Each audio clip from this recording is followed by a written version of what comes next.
Hi, I'm Loretta Fox, and I wanted to share a little bit about my new book. It's called Walk Her Up the Stairs, A Caregiver's Healing and Spiritual Journey. This is a book that I wrote based on the poetry that I wrote during the time that I was caring for my mother when she was a hospice patient here in our own home. My mother and I had very different personalities, and it was really a challenge to have her here with us. But the time that she was on hospice in those last few months of her life, it was a journey that was so healing and brought us to some common understanding, despite a lot of challenges. So I wanted to just give you a little intro to the book. The book was just released on February 2nd, 2024. And it's available on Amazon and Barnes & Noble and through Austin Macaulay Publishers and elsewhere. It's at some local bookstores too, so I hope you can find it.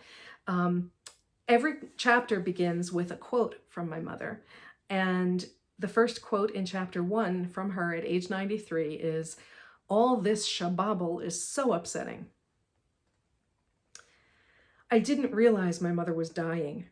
She was still funny and feisty and as annoying to me as ever. I would never have guessed that I was about to become her full-time caregiver.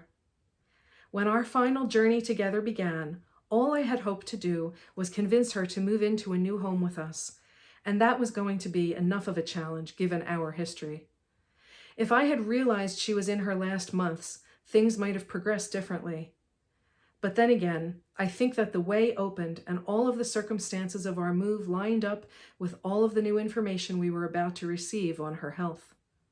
In hindsight, it was probably best that I didn't see the whole metaphorical staircase before we had to take that first step, because I might not have started the climb. But when my husband was offered a new job out of state, I didn't yet envision the whole scenario, and I only wanted to convince my stubborn mother to move away with my family. Aside from her early childhood in upstate Pennsylvania, my mother lived all of her life, quite proudly, within a 10-mile radius of Northeast Philadelphia. So I'm not sure why I thought that she, at age 93, might agree to move.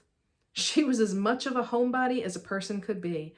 Whenever someone from another part of Philly would ask where we lived, she would respond, "We live in St. Williams," as if the name of our Catholic parish identified the whole neighborhood, which it didn't. Having been born in the mid-1920s and having birthed me, the third of her 3 daughters, at age 41, her domestic bliss spanned the era of Susie Homemaker and Father Knows Best, and both of those dated ideals were points of pride for her. It didn't matter how much pain was hidden behind our Irish lace curtains. Our row home on Alcott Street was meant to be our family castle. She put down her roots right through our tiny front lawn, and she and my father stayed as close as possible to that neighborhood until he died. Even when she was on her own as a widow, my mother wanted to remain in that familiar area and be near all the places we knew so well, including my father's grave in the cemetery where most of our relatives were buried. I knew it would take some convincing to get her to move away, especially to live with me. I hope that you'll pick up the book and continue reading past that, and I'll share some more insights about some of the poems and some of the chapters in future videos. Thanks so much, and I hope you'll enjoy Walk Her Up the Stairs.